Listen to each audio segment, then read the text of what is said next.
Today I'm with Angela O'Sullivan from ETS, which is ETS TOEFL. Thank you for joining the Canam Australia Edtalk, Angela. Thanks, Wendy. Thanks for having me. So a couple of questions for you to help our students. What is TOEFL, and can you tell us a bit more about the history of the test? Sure, yeah, great question. So the TOEFL test is owned by an organisation called Educational Testing Services. They're a not-for-profit company based in the US. They've actually been around since 1947, so company's over 75 years old. And believe it or not, TOEFL, the English Language Proficiency Test, was launched in 1964. It was one of the oldest, or the oldest, English language proficiency test on the market. It's clearly undergone a lot of revisions and changes since then. It's evolved from a paper-based test to a computer-based test. In 2005, it was launched as an internet-based test. So there's been a lot of changes, not just in the medium of test delivery, but also in the test construct. So what does it measure? Test content and item types, for example. Now, most people associate TOEFL with just the TOEFL IBT assessment, but in fact, the TOEFL brand name represents a whole family of assessments. So we have the TOEFL Young Student Series, the TOEFL Junior and TOEFL Primary. As the name suggests, they're for primary and secondary school students. We have the TOEFL ITP, which is a sort of a placement exit monitoring test. So in fact, we have a range of tests designed to meet the needs of different test users. Thank you. Now, we know that Australian universities accept TOEFL. Do other countries accept TOEFL? For sure. Indeed, over 12,500 universities and institutions around the world accept TOEFL. Obviously, here in Australia and in New Zealand, our neighbouring country, it's 100% accepted. And it's an approved test for migration. Really important point. We know that TOEFL is widely accepted in Canada. It's preferred by 80% of Canadian universities for graduate programs. It's also approved under the Student Direct stream. In the US, 90% of US universities prefer the TOEFL over other English language tests. In the UK, 100% of UK universities accept it, including the Russell Group. We know that more TOEFL scores are sent to French and German universities than any other English language test. And as Asia starts to rise, and especially those universities with an English language track, it's accepted by more and more of the top universities in Asia. That's brilliant, thank you. What would you say is unique about TOEFL compared to other English proficiency tests?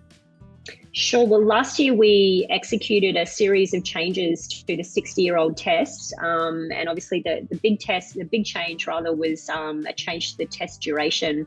So it's now the shortest high stakes test on the market, taking less than 2 hours. So we did a range of things, removed, unscored test items, streamlined test navigation, changed up the writing section to simulate a real world environment, for example. So a range of different changes there.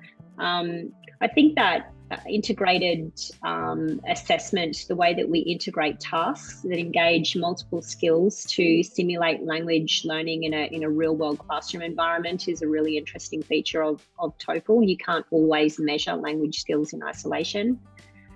We also release reading and listening scores, so unofficial scores, to test takers immediately upon completion of the test.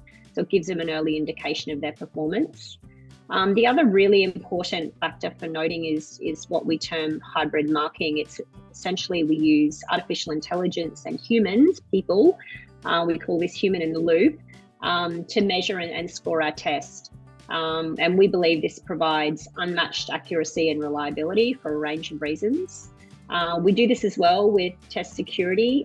We use artificial intelligence and humans proctors for the home edition, and in test centres we use a range of AI technology. And then obviously the other really interesting feature, not necessarily related to the test, but very important, is the test preparation. We've just released an AI-powered platform called the TOEFL Test Ready. Excellent. Now, how long does a student have to wait to receive their results after sitting a TOEFL test?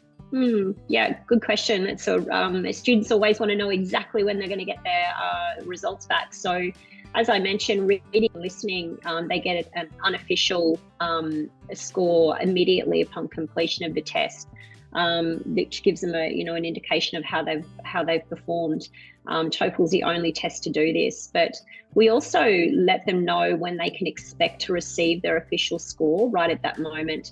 It can be as early as 4 days, but we do tell test takers, 4 to 6 days before they sit the test, allow 4 to 6 days for those results to come through. And how frequently are tests conducted in cities? So obviously in India, Canam is an ambassador for TOEFL. So how frequently would you say that tests are conducted? Yeah, so excitingly, in all of the major metropolitan cities in India, we're now testing 5 days a week in test centres, which is, that's really fantastic for test takers who want that flexibility and additional availability. In the other cities, 2 days a week, and obviously the home edition, if you're looking sort of outside of Australia, it's available 24 hours a day, 4 days a week. Thank you. I think this is going to be so helpful for our students to understand how quickly they can go and sit a TOEFL test and the practice that they can do prior. Can you tell me, to gain entry into an undergraduate degree, what is the TOEFL score, and also for a postgraduate degree? Yeah, okay, that's a really good question, tricky one. We know in Australia there's something like 1,200 institutions, 22,000 programs, I think was the last data point I saw. Super tricky to stay on top of all of them. So I would strongly encourage anyone looking to study in Australia to check the individual webpage of that particular institution. If you look at English language requirements and academic entry requirements. But, depending on the ranking of the university and the discipline they want to study, it ranges anywhere from 60 to 94 for both undergraduate and postgraduate. So it really is a wide variance, actually.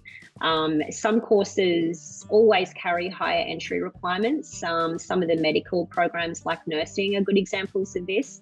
And that's mainly because they need accreditation with APRA before they can undertake work placement here in Australia. So there's a range of variables, super hard one to answer, Wendy, but definitely check the web pages of each institution.